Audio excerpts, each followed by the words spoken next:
Hello there. Oh, hey. Hello,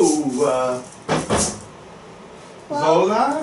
Welcome to Cafe Zola. I'm so glad to see you. I'm always glad to be here. Oh, thank you. Okay, all right, with a twist of lemon there for you. Oh, I don't want that. My God, all it's just lemonade. Okay. Lemonade to increase your potency. Lemonade. Lemonade in the shade. Lemonade. I understand. That used to be a medieval chant at Renaissance fairs. Got it, I understand. Lemonade, lemonade in the shade. Lemonade. Lemonade to increase your potency. Lemonade. Lemonade. Does it do that? Well, I don't know. I wasn't in the Middle Ages. Okay. Well, tell me what you're going to do today. As previously announced, I would play Sankofa Bird, which means I would go forward, looking backwards a bit. All right. And what I'm doing is looking back to the year, oh my goodness, to 1996. Oh, okay. 1996, when I started writing columns for the African Times newspapers, under the leadership of Charles Anyiam. I have to mention him because he was a far-sighted guy who had enough vision to start a newspaper right up there on Wilshire Boulevard in Los Angeles that would feature stories about and from the African diaspora. Up to that time, so far as I know, you would not be able to find any newspaper that featured news about or from the African diaspora. Didn't exist. And he commissioned me to do a column that was called, I forget what the column was called, but my business, Africa Watch, sorry about that. Africa Watch. It was my business to just simply write about whatever I thought was interesting for a period of time. The newspaper was published bi-weekly, bi-monthly, and on occasion I may have missed some months because some months he just didn't publish the newspaper. I don't know if it was because he felt there was not enough news or if he wanted to just take a break, because when you do a newspaper on a string like that, it can be a little stressful. I don't believe Charles was a rich man, but he certainly was an insightful man. So, the two columns, I'll read you three today. All right. The three columns, two of them were written in May of 1996, and one was written in 2000 or 1996? It started in 96. Okay. I believe it was October 96. Okay. October, these two were written in May of 96, and then here's one that was written in July of 96. So there was a month missing, but we don't want to quibble over that. Let me start off with the one that existed in May of 96. Shall I begin? Please. The title of the column, I tried to do a little story of what the column was like or would be about with the title. This one is titled Lights, Camera, Racism. Cut. Let's call this one a parting shot, a look over our shoulders. Consider these matters The Los Angeles Times, March 19, 1996. Movies, in quotes, movies, many executives agree that minorities should play a bigger part in Hollywood. But some say Jesse Jackson's Academy Awards protest is the wrong approach.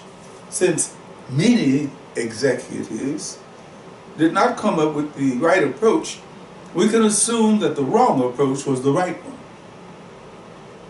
And minorities hate the word. In my mind, it rhymes with psychologically with diminutive, but I guess that's the point, isn't it? More from the article written by Elaine Putka, a Times staff writer, in quotes. There's clearly a problem in terms of opportunities Hollywood gives minorities and in the way they are depicted in movies. This is 1996. Fox filmed Entertainment Chairman Peter Chernin said this Sunday, when it comes to African American themes, we tend to make a limited kind of action film, inner city violent ones that are less likely to receive Academy Award nominations. Sounds like the Godfather clause wedded to a cinematic catch-22 for me. Despite the fact that only one African American, Diane Houston, for her live-action short film, Tuesday Morning Ride, received a nomination among the 166 given out. While I appreciate its symbolic and publicity value, the event is about the achievement, not race, said Tom Pollock, former vice president of MCA. By focusing on it, Jesse is demeaning, that is, Jesse Jackson is demeaning the accomplishments of those who were nominated, as well as producer Quincy Jones and host Whoopi Goldberg. By participating, are they Uncle Toms? Oh well, you didn't get it. Let's move on. The Academy is about longevity, since it takes so long to be inducted, Pollock said. But African Americans are not alone in having good work overlooked. They just go everywhere. Sense and Sensibility director An Lee was nominated, but not because he's Asian. Neither was Apollo 13 director Ron Howard, for that matter. There's racism in Hollywood, but strides have been made. 10 years ago, the industry was totally white, with a few tokens. Though minorities are still very much underrepresented, it's much more open. This is a kind of old statement that my grandson Brian says comes to him. LA Councilman Nate Holden held a press conference to complain about the treatment and lack of Oscar nominations afforded Republic Pictures Once Upon a Time, ... when we were colored. A period drama about African Americans in the segregated South that was turned down by every major studio for being too soft and too human, its director Tom Reed said. Jackson's approach to the problem drew mixed responses from African American actors. Sonia Maddox, chair of the Screenwriters Guild's African American subcommittee. From a political point of view, however, it's good to have a voice. Though some blacks are 100% behind Jackson, and others see him as an opportunist. I doubt that anyone would follow him onto a picket line or boycott without consulting with the Guild. The very people who are causing them not to be nominated would, anyway. Work opportunities are limited enough. No one wants to be additionally cursed. Easy to see why white Hollywood thought Malcolm X was such a bad actor with his famous line, "By any means necessary." The Urban League, plus a number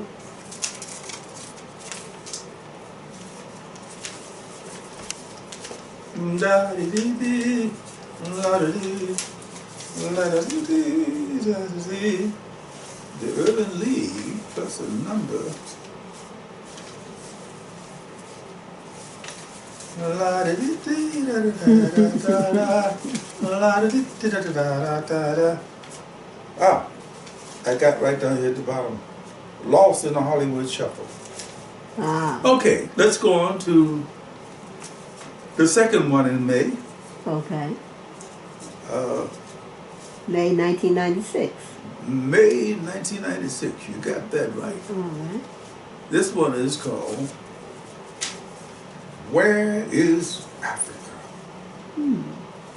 Where is Africa? A week of careful study of the nation's leading mainstream newspapers revealed several interesting things. Africa is obviously not considered newsworthy unless there's a catastrophe, a famine, war, or a coup. I suspect that South Africa is given a bit more consideration because of its white population. The March 30th, 1996 issue of the Los Angeles Times had a second page, column 3, piece on the problems that the South African Assembly was experiencing, hammering out the details of the post-apartheid constitution.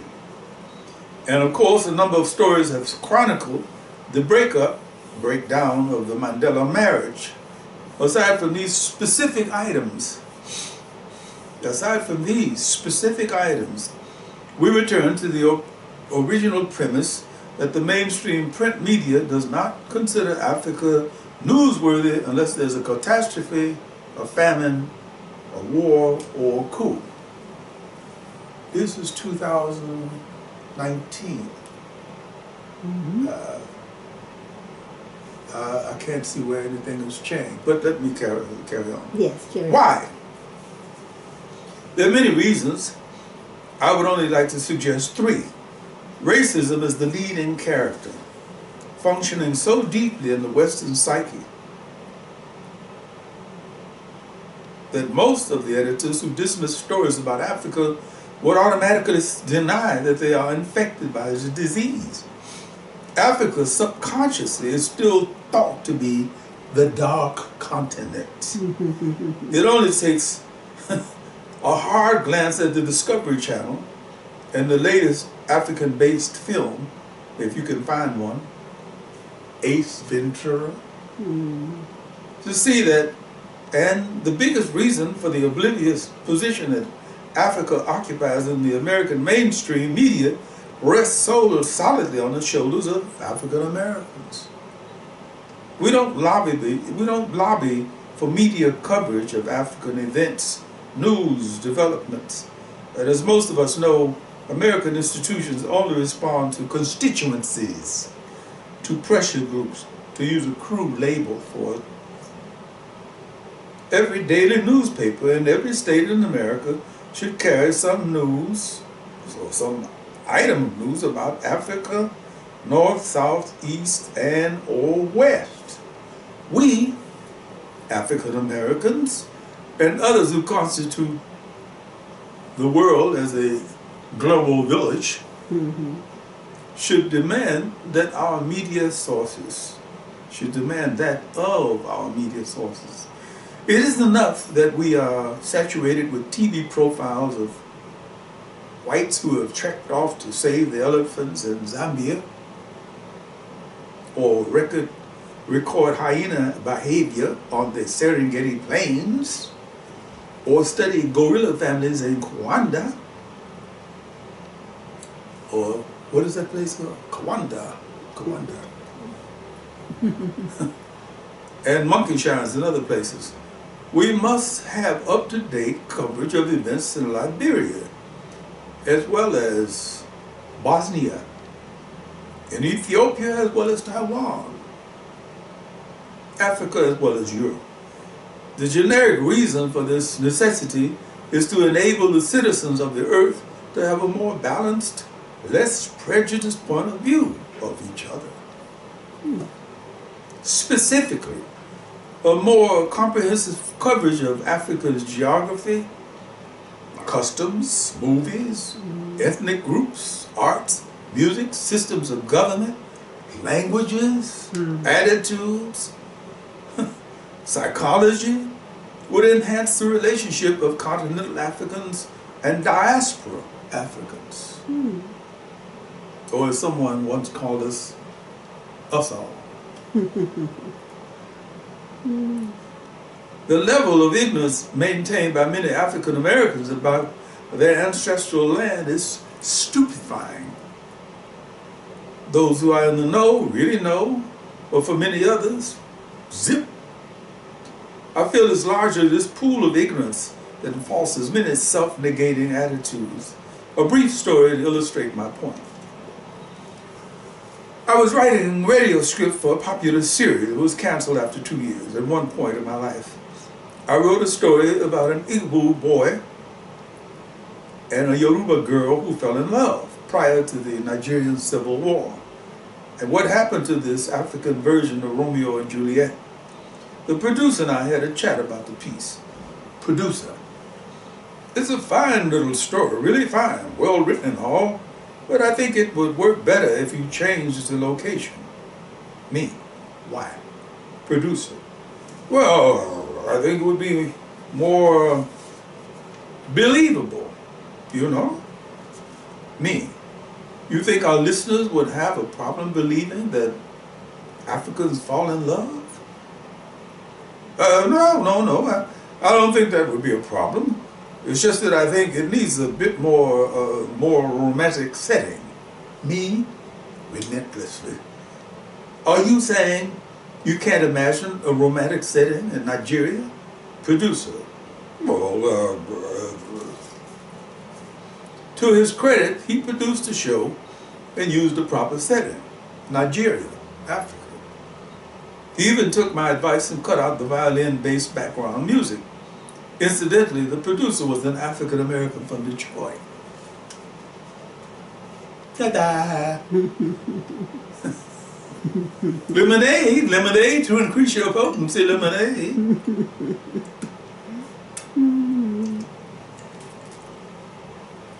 There's more. Some of us equate Africa with the Serengeti Plains, that incredible ecosystem where carnivorous beasts perpetually stalk, kill, and devour gazelles, zebras, and other grazing animals, followed by the creatures who clean up the remains, desert garbage, as it were, the buzzards, jackals, and hyenas.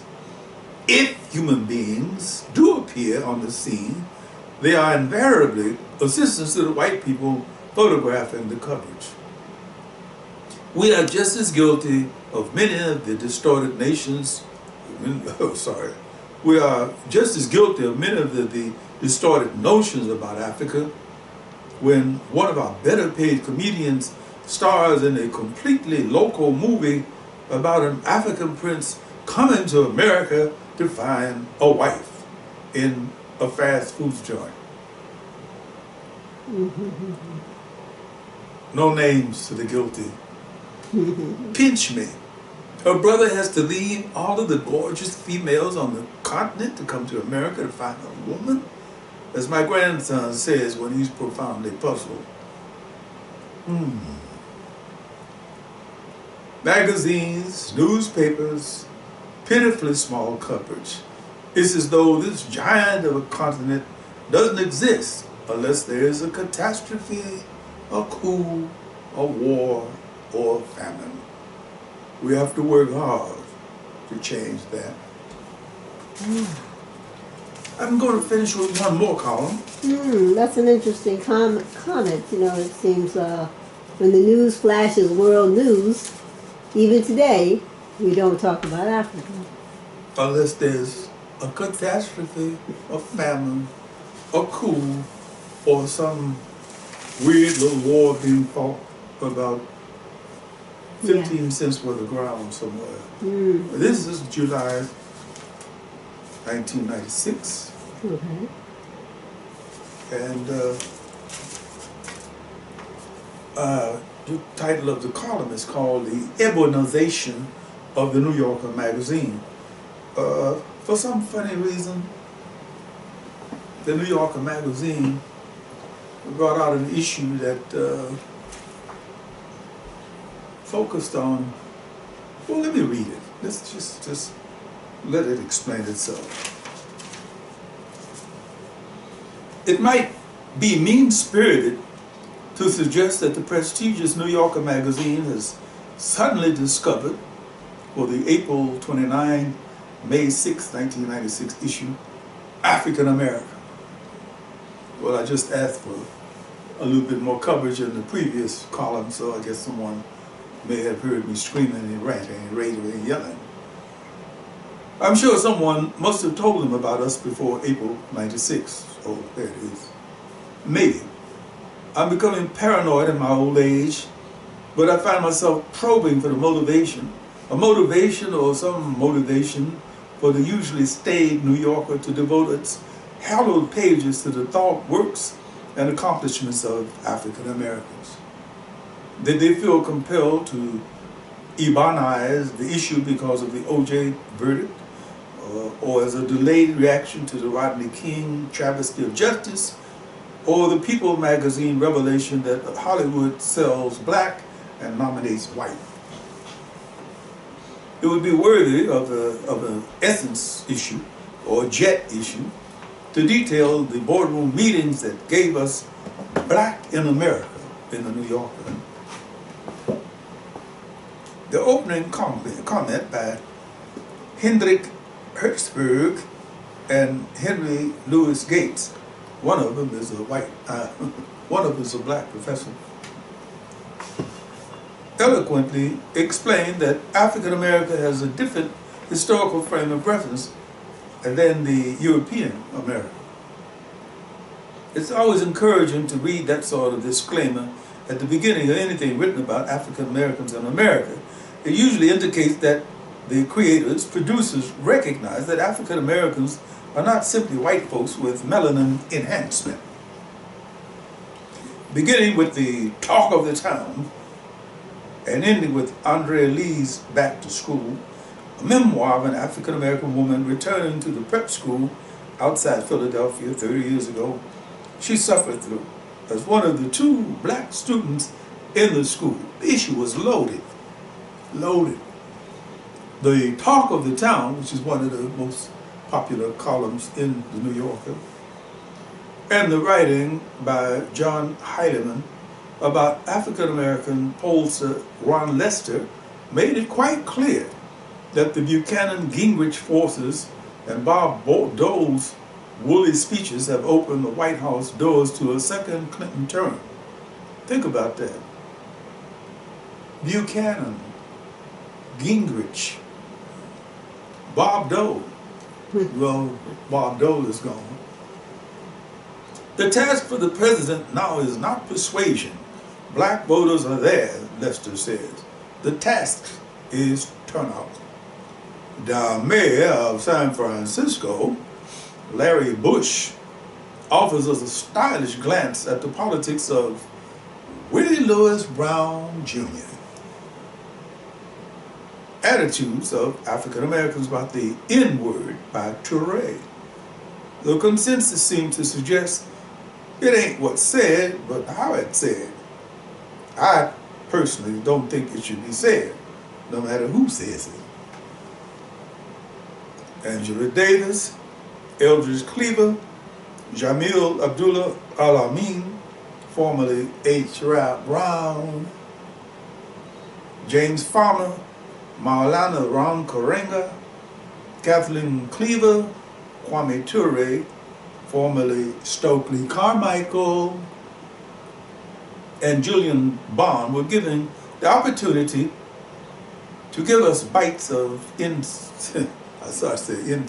hindsight. What was done, what could have been done. Henry Louis Gates Jr. gave these 8 legends of the civil rights struggle, Black Power era a forum. Justice Clarence Thomas, profiled by Jeffrey Rosen, had his affinity to Booker T. Washington explained. or his connection. Malcolm Gladwell did a seamless job of exploring some of the reasons why West Indians and American blacks are perceived differently by the usual suspects. Buddy Fletcher, one of the most successful traders on the New York Stock Exchange, was given his props, almost. Too much attention was focused on his psychological, I gotta turn this bad boy all the way around. On his psychological side, and not enough attention given his methods of playing the game. The poetry of Derek Walcott and Rita Dove was sprinkled judiciously throughout the pages. Clearly a spicy move. In Reflections by Patricia J. Williams, the lives of 10 black women who graduated from Harvard Law School, class of 1975, were examined then and now. On the sporting scene, John Edgar Wheatman cleverly made us understand that Dennis Rodman is simply a player playing a game. No need to wander off into the heavy-duty worship or panic because the guy wears panties.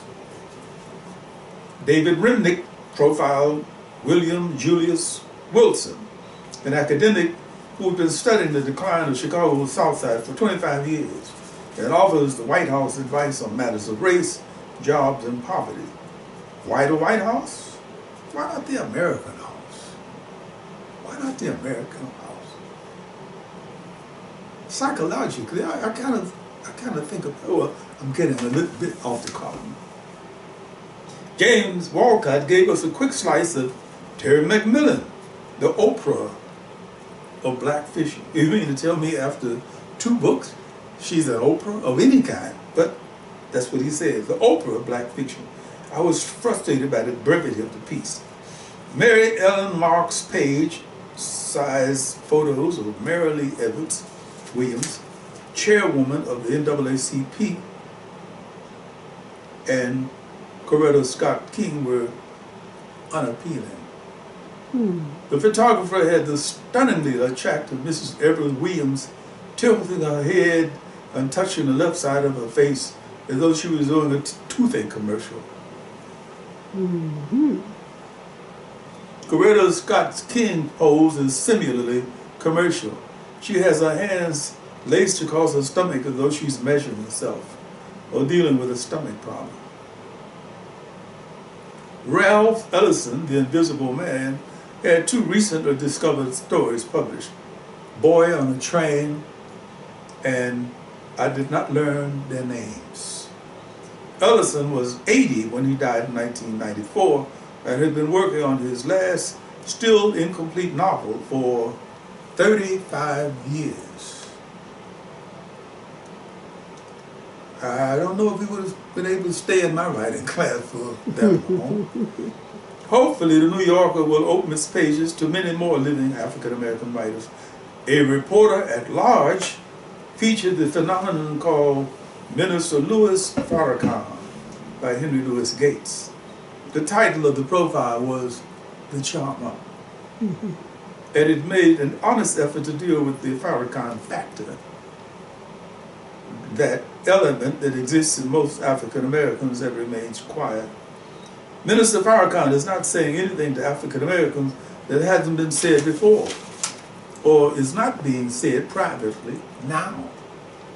We could look around at any of our family circles and find a Farrakhan. My grandmother used to say, if you find yourself in a hole with a snake and a white man, go hug the snake. And her name wasn't Farrakhan.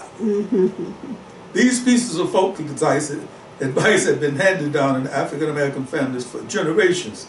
The sad thing about the whole business is that this advice stems from hands-on experience with most of the white people in America. Minister Farrakhan has taken folklore, charisma, self-preservation, and media savvy to another level. The profile offers us a many-faceted look at a complex man who is dealing with complex issues on several public stages simultaneously. I don't like the promoted idea that Minister Farrakhan is now the leading voice of black rage in America. Was the Million Man March about black rage in America? Mm-mm. And how many people, black, white, have Muslims killed lately? And why must his assessments of the American dilemma be considered rage? The truth should not be automatically equated to something simply labeled rage. Give me a break. Angela Bassett, a crossover star by Hilton Elves. By Hilton Elves. I'm going to turn this around a little bit here so I won't have to tear the whole thing apart. Come up around here. Watch my tea. I mean, lemonade. Mm-hmm. Made it. Mm-hmm.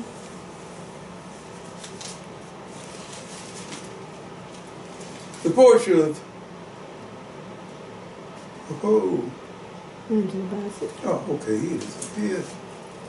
Got the impression the writer didn't know what he was talking about. If she was a crossover star, this is Angela Bassett we're talking about. Mm-hmm. If she was a crossover star, she would have won an Oscar for Waiting to Exhale. Physical is not what they think of first, all the time. Bassett says, I'm sorry, physical is what they think of first, all the time. Bassett said of white short-sightedness. Hardly sounds like the words of a crossover star to me. The all-black town of Boley, Oklahoma, and how that situation came about. Quite a few black towns in Oklahoma. Fiction, Push, by Sci-Fi. One of those raw, urban horror dramas about a 12-year-old baby having a baby. Mm-hmm. Oh. Okay. The language of the piece was properly ignorant. It took me straight to the heart of the darkness. I'm looking forward to reading more of Sapphire's stuff. Domestic Life, an American Family, profile of the Jacksons. No Jesse and Jackie, and how they met and what they've accomplished. No matter how you may feel about Jesse Jackson, politically, you must give him some credit for having come from zero. And finally, Stanley Crouch's gorgeous tribute to the inimitable Duke Ellington. I remember Stanley from the old Watts workshop, and I'm still puzzled by his philosophical defense of his use of the term Negro to describe African Americans. Oh well. I still can't figure out why the New Yorker devoted a whole issue to African America. There was even a handsome ad with a handsome black man selling a pretty black car. It wasn't African American History Month in George Washington Carver's birthday even. Maybe I shouldn't try to puzzle it out, but simply be content because the New Yorker decided to give us a little ink. Mm-hmm. And I'm going to end that there before this whole thing is turned around so incredibly strangely that I won't know where I was and I will have spilled my lemonade. Okay. So, having said that, 1996. 1996. Mm-hmm. Strange, huh? Things like we would have had, I don't know, gotten a little bit beyond that in 1996, but that wasn't where it was, and it's not likely the way it's going to be anytime soon. So I'm just going to keep on reading. Okay. Until we get up to snuff. Got it. Okay. Which means I'll be sitting here probably for years and years. No, not quite, but well, not for years. a little while. Okay, definitely. And so that was the African Times and articles by Odie Hawkins. And the next time we have a reading, I'm going to hold up a cover. I was looking for one as we went through it. Uh-huh. I was looking for one that would not be upside down and turn me inside out. Right. In order to be able to show it to you. Okay. But it's coming. It's coming. Fantastic. And so, way back when? There it is. Why, thank you very much for some more readings at Zola's Cafe.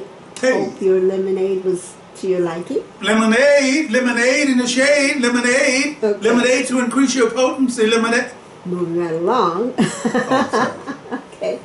Those are Odie Hawkins books. Can be purchased at Amazon, Barnes & Noble, Book Baby, Hey. also Archway Publishing. That's Little Sweets, yeah. And you can go to your local bookstore and say you would like for them to order a copy of one of Odie Hawkins' books. Again, they can be found on your website, which is www.odiehawkins.com. You got it. You got it. Okay? And it'll be a couple of days. I'm closing down the cafe for a little bit. Sure. But we will be back, and I'll let you know before you leave. Without a And doubt. we will publish some more. Without a doubt. Okay? Before the month is up. Okay? Remember, be sure and sit in the shade with your lemonade. Ha, Shay. Thank you, Odie Hawkins. Thanks.